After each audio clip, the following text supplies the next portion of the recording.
You have your Bibles, basahin po natin sa 2 Corinthians. Ayan, dito po natin kinuha ang ating text sa chapter 12, verse 7 hanggang 10.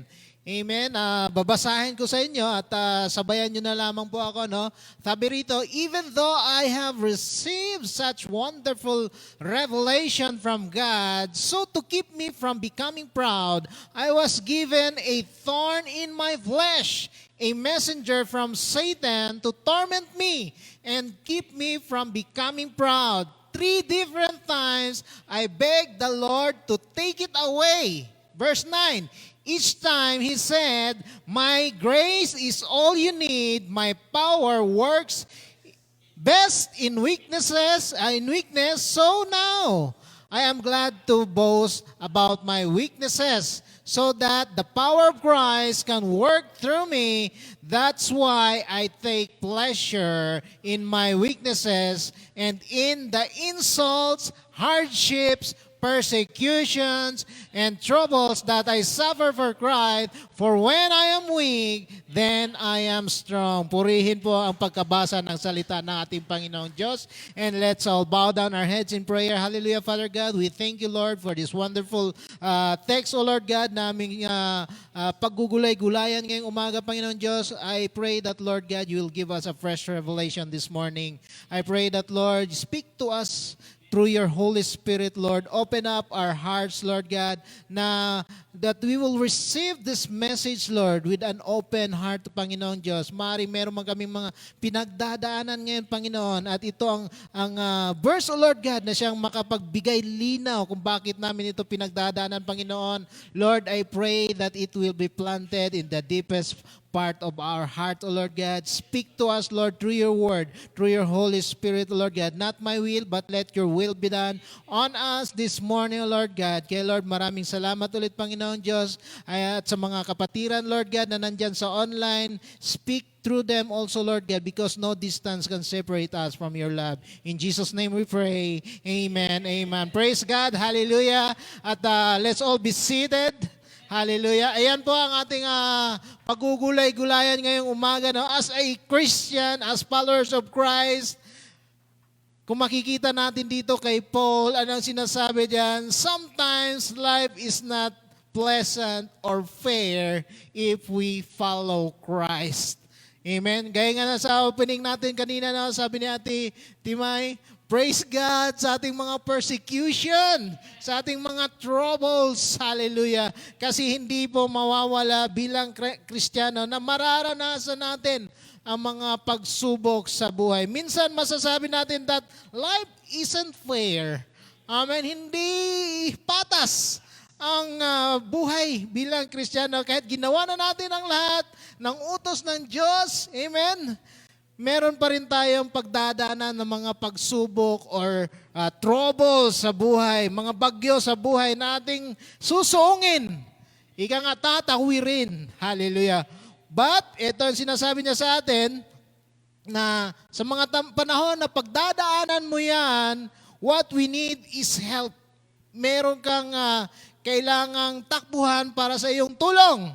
Amen? We need someone who hold us and to support us during that time. At alam natin kung sino yon. At sino yon? Walang iba kundi ang ating Panginoong Jesus na siyang ating tagaligtas. Amen? Kaya kung nakuha mo yan, kapatid, pakitype dyan sa ating comment section. And shout out nga pala kay Kuya Moy na hindi nagsasawa na suportahan tayo. Kay na Maricel na nandyan sa Singapore. Kuya Moy, na-miss natin si Ate Maya. Mukhang hindi na nagpaparamdam dyan sa ating online. Pakisabi naman. Amen? Na miss na siya ni Lord. Hallelujah. So the passage that I shared to you is about Paul's personal testimony. Sinasabi ni Paul kung ano yung kanyang pinagdadaanan about how he endures the trials that comes his way. Amen. Kung makikita natin dyan, sinabi niya kung ano kanyang naramdaman. Amen. So the title, the message this morning ay walang iba kundi basahin natin. Sufficient grace. Hindi si Grace na yung babae, Grace ni, sino ba yan? Si Kolokoy. Hindi ito siya. Amen. Ibang grace ito. Sufficient grace. Ibig sabihin, sapat ang biyaya ng ating Panginoon. Yan po yung ibig sabihin yan. I will share 2 points this morning. So time check, 11:05 sa ating relos. Mukhang mapapaaga tayong matapos ngayong umaga kasi medyo 2 points lang. Madali lamang ito, kapatid. Ika nga, basic lang para madali nating maunawaan, ano? So number 1 na point, why God's grace is sufficient for us, because unang-una, God has a purpose for our pain. Amen. May kadahilanan ang Panginoon sa ating mga pighati. Amen. So basahin natin sa 2 Corinthians chapter 12, dito natin kinuha, no? Himayin natin sa verse 7 and 8. Ayan, diyan na muna tayo, no? Ang sinasabi dito, even though I have received such a wonderful revelation from God, I don't know kung ano yung revelation na natanggap ni Paul, so to keep me from becoming proud, siguro nagiging proud na siya, I was given a thorn in the flesh. Ano ba yung thorn in the flesh? May tinik sa kanyang kalamnan. Amen. Nasubukan niyo bang matinik, mga kapatid? Di ba, pag natinik ka, mukhang aray.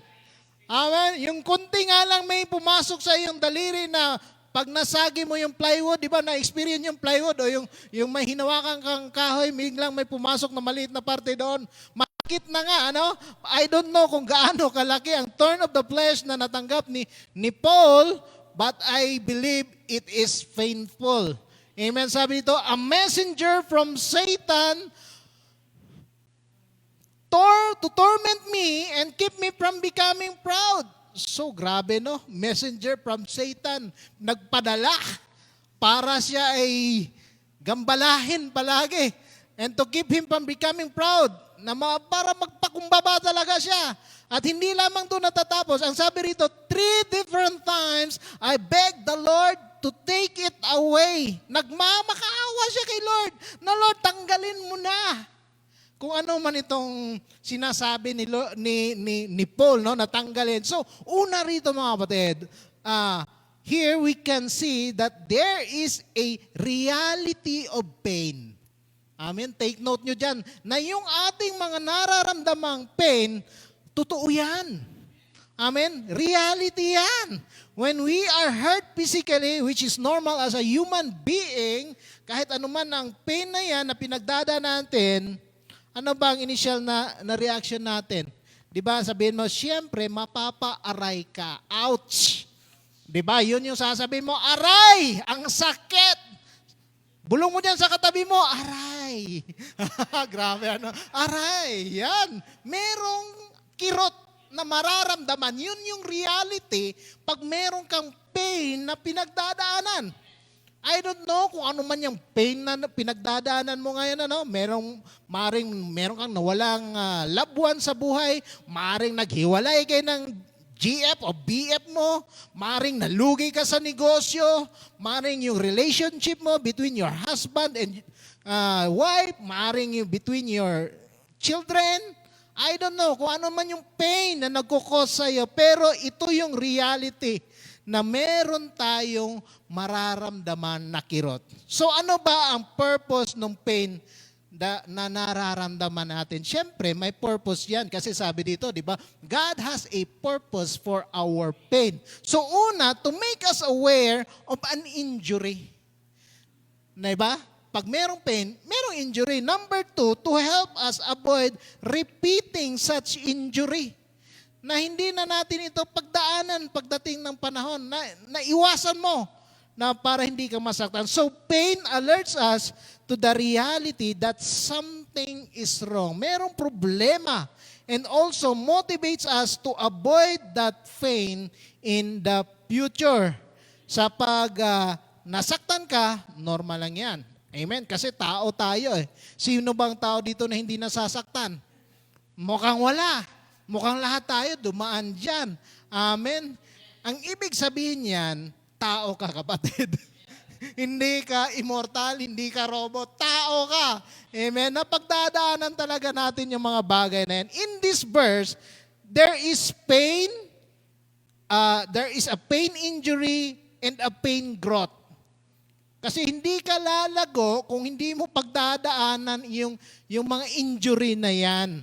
So Paul experienced here a thorn in the flesh. Grabe no, napunit yung kanyang kalamnan. Siguro no, thorn or tinik, hindi natin alam. Amen? There is a thorn in his flesh, though we do not know kung ano man yon, kung ano man yung level ng pain na yon, pero sinabi niya doon kanina sa ating binasa, di ba? 3 different times, I begged the Lord. So mukhang hindi lamang isa. Amen? Maraming beses. But one thing is for sure, it cost him too much pain. Amen? Yun yung reality na kanyang tinetestify sa atin. Kasi this is a personal testimony of Paul. No? Lalo na kung paulit-ulit na itong nagkukos ng pain. Sa atin, meron bang ganon? Yung taong kilala mo na paulit-ulit na nagkukos sa iyo ng pain. Di ba, minsan sabi mo, tama na. Hindi ko na bibigyan to ng second chance. Di ba, sa mga in love dyan, di ba, pag minsan sinaktan ka, sabi mo, wag na, break up na tayo kasi paulit-ulit ka na, hindi ka na nagbago. Di ba, meron tayong mga ganon who continually causing us to suffer emotionally, physically siguro, kasi na-abuse. Amen? Na-bawsi. Di ba? So, and part of this pain na kanyang na-experience is to make him, anong reality dito? To make him humble. Kasi sabi doon, to keep me from becoming proud. Kasi alam natin, di ba, nasabi ko sa inyo, ano ang pinagdaanan ni Paul. Di ba, siya ay Pharisee dati. Di ba, sinabi ko sa inyo, elite ito si Paul. Galing siya sa pamilya ng mga hari, di ba? Di ba? Kung naalala nyo, ewan ko lang kung naalala nyo. Kasi siguro proud siya, marami akong alam. Persecutor ng Kristiyano to eh. Amen? So, eto mga batid, siguro tendency niya na maging proud, so may pinapadala na mag-torment sa kanya kasi tingin niya, I'm better than the other person or the other people. Parang tayo din minsan, ano? Pag sa tingin natin na marami naman akong nagawa sa iglesia, medyo sikat na ako, medyo high level na ako kapatid, kumpara sa inyo. Hindi na tayo ka-level. So minsan, sinasabi ni Lord, at turuan ko nga ito ng leksyon. Mukhang nagiging proud na to. Tuturuan ko to para maging humble to ulit at para malaman niya bakit siya nandiyan. Amen. Kasi mahirap yung you forgot why you are here in this church. Ano? Because hindi ito para sa atin. Alalahanin natin, this is for the ministry of the Lord. Wala tayong ibang tinataas dito mga kapatid, kundi ang pangalan ng ating Panginoong Jesus. Hindi ang pangalan ni Doc Rich ang tinataas dito, hindi ang pangalan ni Pastor Remel ang tinataas dito, kundi ang pangalan ng ating Panginoon. Amen? Kaya merong purpose doon sa pain na na-experience mo. Because the Lord is teaching us to humble ourselves. Yan yun kapatid. And be dependent on Him as we grow spiritually. Amen? Maybe now, hindi natin malaman, ano? We don't know why kailangan natin pagdaanan ang mga bagay na ito, but always remember, there is always a rainbow after the storm. Kasi wala namang, anong tawag nito? Wala namang bagyong hindi humupa. Amen? Sa Pilipinas nga, pagdaan ng bagyo, maximum siguro, 1 linggo lang, wala na yun. Amen? So sa atin din, maring matagal man humupa yung bagyo sa iyong buhay, but one thing is for sure, huhupa yan. Amen? So kung ang letter A may reality, letter B merong remedy. Amen? Merong solusyon. God also uses suffering to draw to Himself. Amen? So kung meron kang pinagdadaanan na reality na pain, so anong remedy nito, kapatid? Sa baso ka ba pupunta? Kasi maraming Kristiyano, pag maraming pinagdadaanan sa baso pumupunta, o I don't know, sa casino siguro pumupunta, kasi usong-uso na ngayon ang online casino, hindi mo na kailangan doon. But one thing is for sure, may remedy at hindi yun, sigurado ako, hindi yun ang remedy sa ating mga problema. Amen? Sabi doon sa verse 8, basahin ko na lang, hindi ko na pwedeng ibalik yung ating slides kasi mukhang nagtipid yung gumawa na ating slides. Sabi rito sa verse 8, basahin ko, 3 different times I begged the Lord to take it away. So sabi doon, 3 different times, Paul prayed. Di ba, pag lumapit ka kay Lord, nananalangin ka. Amen. Pakitype dyan, amen, kung nakantabay tayo, no? So Paul prayed about his suffering. Nung hindi ni Lord dininig yung kanyang panalangin for the first time, anong kanyang ginawa? Nanalangin ulit siya. Amen. For the second time, Paul dedicated and plead to the Lord and beg God to remove yung mga thorn na nagkokos sa kanya ng pain, pero wala pa rin. Amen. Hindi pa rin inalis ni Lord. Kaya nananalangin ulit siya. For the third time, naalisin ni Lord. So sa atin, minsan, ilang beses tayo nananalangin. Siguro first, second, yung iba nga, hindi na inabot ng third. Napagod na kaagad. Grabe, no? Ang daling sumuko. Amen?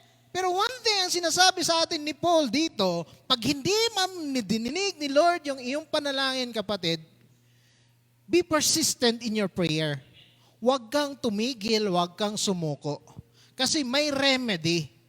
Amen? So, what have we noticed here? Paul did not give up in seeking the Lord.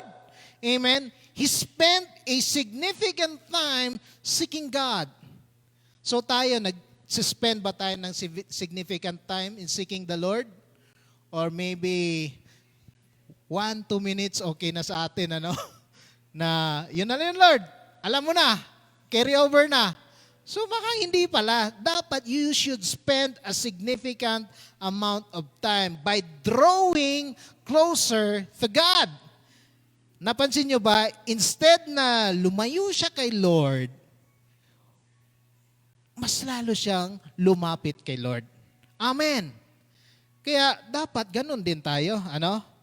And that's exactly what God wanted us to do, to draw closer to Him when we experience yung mga pain and more, the more we should draw near to God. Pag mayroon kang pinagdadaanan, the more we should draw near closer to God. Amen?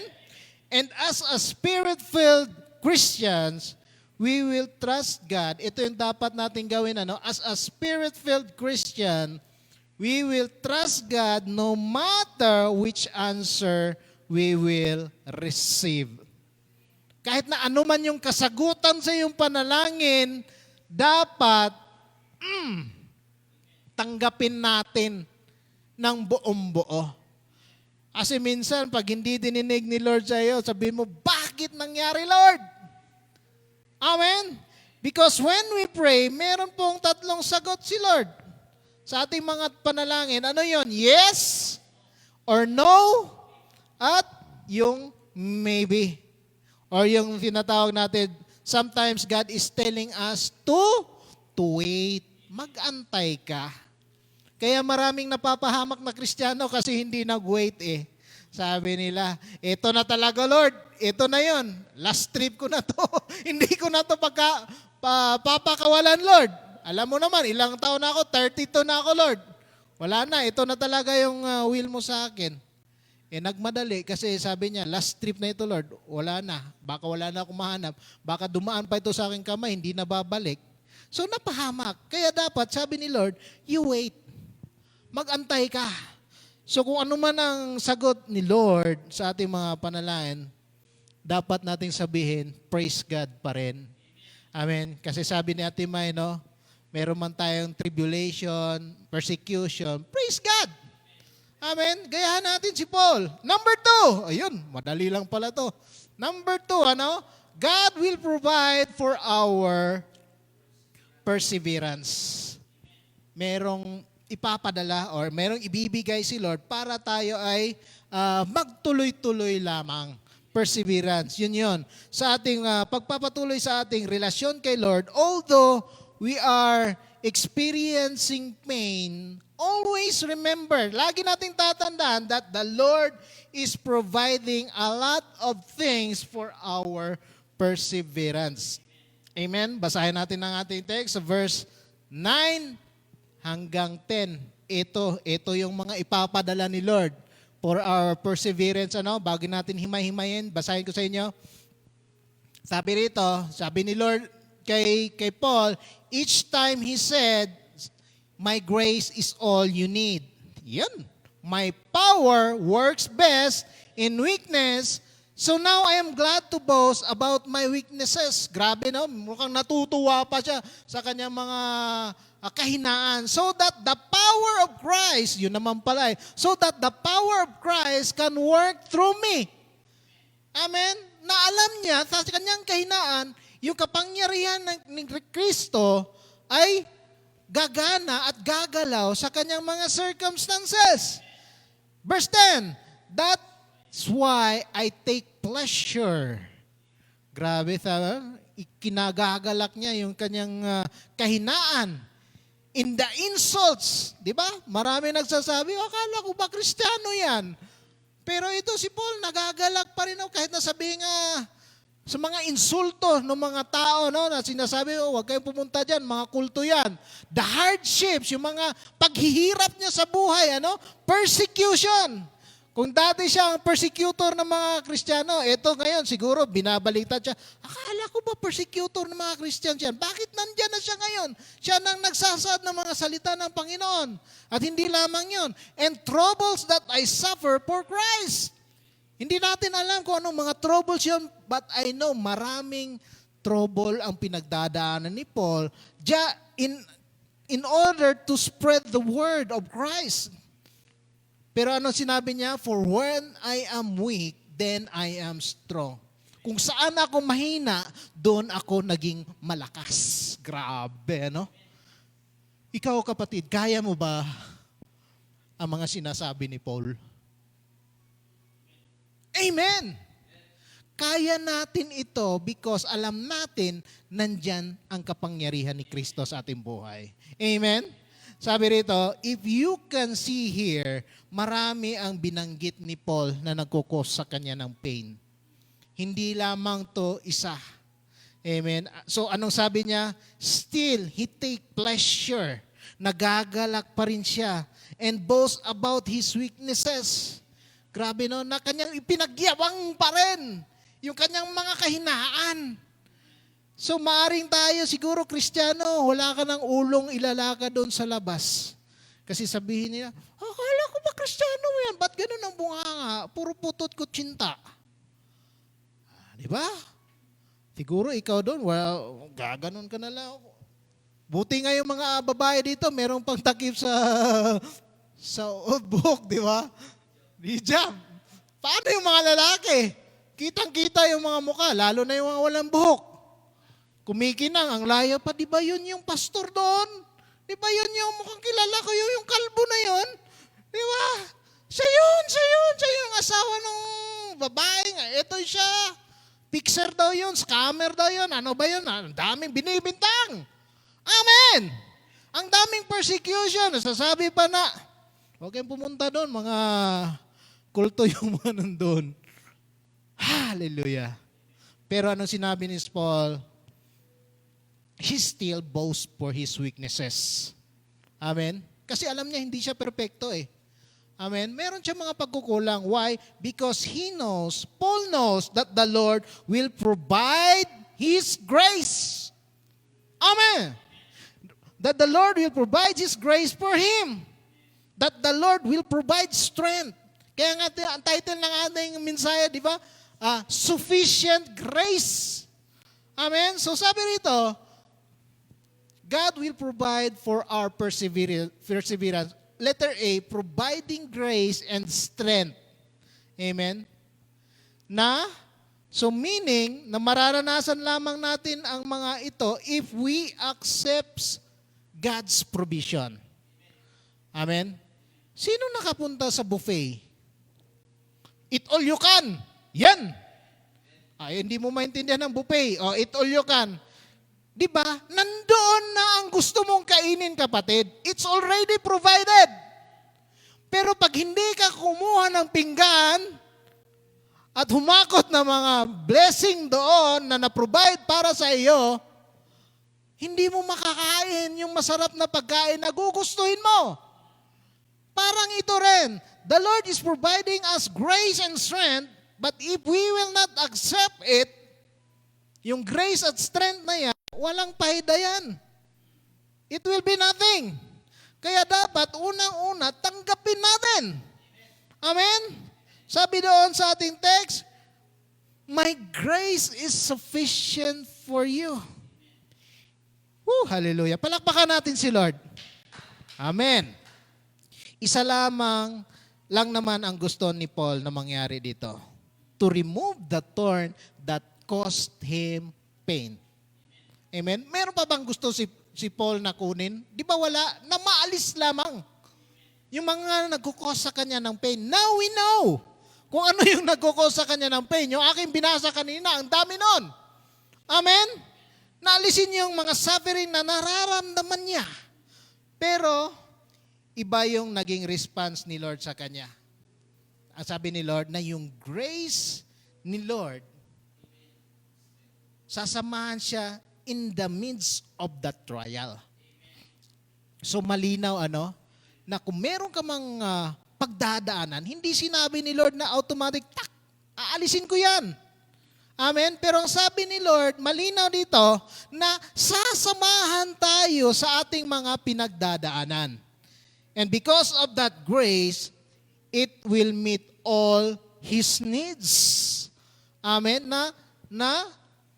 Ano tawag nito? Sabi doon sa Isaiah 43, kung meron kayong mga Bibles, hindi ko na nilagay dyan. Do not be afraid. Huwag kang matakot. I have called you by your name. You are mine. Ano pa sabi doon? Do not be afraid, for I have ransomed you. When you go through deep waters, I will be with you. Amen? When you go through rivers of difficulty, you will not drown. Grabe yung mga pangako ng Panginoon, no?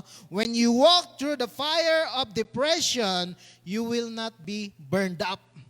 The flames will not consume you, for I am the Lord your God, the Holy One, O Israel, your Savior. Grabe, no? So malinaw. Kung meron kang pinagdadaanan, bagyo, hindi aalisin ni Lord, ngunit sasamahan ka ni Lord. Amen? Kung masusunog ka man, hindi ka kung dadaan ka daw sa, anong tawag nun? Sa apoy, hindi ka masusunog. Amen? Meaning, the Lord will not remove kung ano man yung pinagdadaraanan natin, mga kapatid, but He will be there with you when you go through this and guide you all the way until na malabasan mo yung pain na nararanasan mo. Amen. So like Paul, God doesn't promise to remove the thorn in our flesh, but whatever we ask, there is grace. Hallelujah. There is grace na sufficient. At dito papasok ang kapangyarihan ng Diyos, na sa kanyang kapangyarihan, kayahanin natin to, na labasan. Because naturally, gaya ng sinabi ko kanina, as humans, we are weak. But because of the grace, the power of Christ, malalabasan natin yan. Amen. So trials and temptations are designed to help us see that we need Christ during our difficult moments in life. Kasi hindi niya sinabi doon kanina nung nanalangin si Paul, sabi niya, you got this, Paul, kaya mo yan. Pero ang sinabi niya, yung grace niya is sufficient for you. My grace is sufficient for you. Na kahit mahina ka, the power of Christ will be fully displayed. Kaya anong sabi dito? Providing the power of Christ. Kaya kung ano man yan, palakpakan natin si Lord. Hallelujah. Amen. Or kung ano man yung third na nagbibigay sa atin ng sakit, surrender it to the Lord. Isuko mo daw yan kay Lord. Amen. Sabi ni Paul, and He will give you the power to overcome it. Sabi ni Paul, so now I am glad to boast about my weaknesses so that the power of Christ can work through me. Ito yung sinasabi ni Paul, that the power of Christ can work through me. That's why I take pleasure in my weaknesses and in the insults, hardships, persecution, and troubles that I suffer for Christ. For when I am weak, ano sabi doon? Then I am strong. Hallelujah. He recognized na nandoon yung kapangyarihan ng Diyos sa kanyang kahinaan. Amen.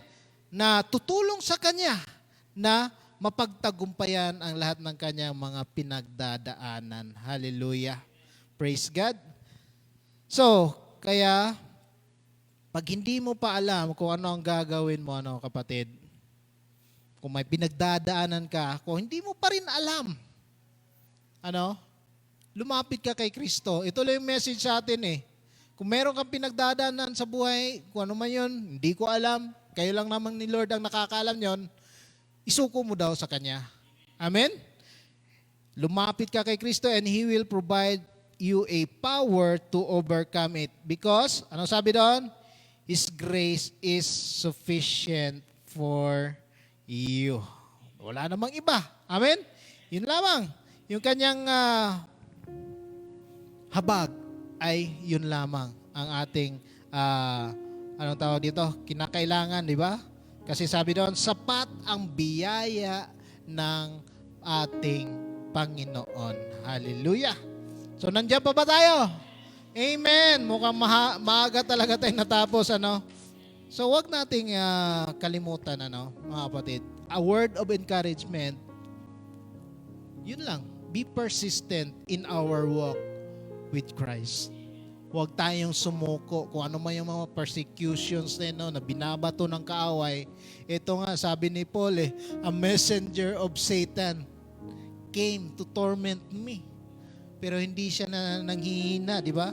Sabi niya ron, for when I am weak, then I am strong. Hallelujah. Let's all stand as we close. Hallelujah. Praise God. And we will close with this verse, Ayan, basahin natin. Basahin natin sabay-sabay sa John 16 verse 33. Ang sabi dito, I have told you all this so that you may have peace in me. Here on earth, you will have many troubles and sorrows. But take heart, because I have overcome the Lord. Palakpakan natin si Lord. Amen. Hallelujah. Grabe, Take heart, I have overcome the Lord. Because, sabi doon, my grace is sufficient for you. Hallelujah. Let's all bow down our heads in prayer. Hallelujah, Lord. Maraming salamat, Panginoon Diyos, sa umagang ito, Lord God. We thank you, Lord God, for your goodness, for your word, O Lord God, na ibinahagi sa bawat isa, Panginoon Diyos, na nandito ngayong umaga. We thank you, Lord God, sa buhay ni Paul na siyang ginamit mo, Panginoon, na maging example sa amin ngayong umaga, Lord God. Maraming salamat, Lord God, for reminding us that no matter kung ano man yung storm, Lord God, trials, tribulation, persecution, hardships, Lord God, kung ano pa, Panginoon Diyos, ang pinapadala ng kaaway, Lord God. Lord, in our weakness, you make us strong, Father God, because your grace is sufficient for us. Hallelujah. Maraming salamat ulit, Panginoon, sa salitang ito, Lord, na yun yung binaba sa bawat isa sa amin ngayong umaga. I pray that, Lord God, selyuhan mo ito, Panginoon Diyos, sa pinakamatabang bahagi namin mga puso, na, Lord God, hindi ito maninakaw ng kaaway. And I pray also that, Lord, sa mga may pinagdadaanan ngayong umaga, na Lord God, may bahagi din namin ito sa kanila, Lord, ang iyong salita upang ito ay magbigay kalakasan sa kanila, Panginoon Diyos. Maring mga kapatid namin sa pananampalataya, Panginoon, na nanghihina sa kanilang faith right now, that Lord God, it will encourage them, O Lord God, to continue to persevere, O Lord God, because your sufficient grace is all we need sa aming mga buhay, Panginoon Diyos. Tanggapin lamang namin si Kristo na siyang maging kalakasan namin. Hallelujah. Kay Lord God, maraming salamat ulit, Panginoon, sa araw na ito at sa mga naka-tune in online, Lord God, na hindi nagsasawa, Panginoon, na suportahan ang gawain mo, Lord. Malaya man sila, Panginoon Diyos, but I know your hand is not far from them, O Lord God, to reach them from the north to the south, to the east and to the west, O Lord God. Hallelujah. Thank you, Lord God, sa mga taong ito, Lord, na hindi man namin nakakasama dito physically, Lord God, but you know their hearts, Lord God. Thank you, Lord God, sa mga buhay nila. Continue to bless them, Lord God. Hallelujah. At sa mga kapatiran na nandito rin, Lord, na hindi nagsasawa na pumunta sa gawain, Lord God, pagod man sa trabaho, Panginoon Diyos, maraming salamat sa mga buhay nila, O Lord God, na nagutom, O Lord God, palagi, every Friday, O Lord God, na makinig sa iyong salita, Lord God, thirsty to know more about you, Father God. Maraming salamat, Panginoon Diyos, sa mga buhay ng bawat isang kapatiran na nandito, Lord God. And Lord, sa mga hindi pa rin, O Lord God, na-reach out na yung salita, Lord God, we pray that, Lord God, one day, ma-meet namin sila, Lord God, to share this gospel also, Lord God, sa mga hindi pa nakakilala sa iyo, Lord God, to reach out to them, Lord God, and make disciples in the name of Jesus. Hallelujah. Kay Lord God, maraming salamat ulit, Panginoon. We thank you, Lord God, for your wonderful message for us this morning, Lord God. May it give glory and honor to you, Lord. In Jesus' name we pray. Amen. Amen. Praise God. Hallelujah. God bless, people of God.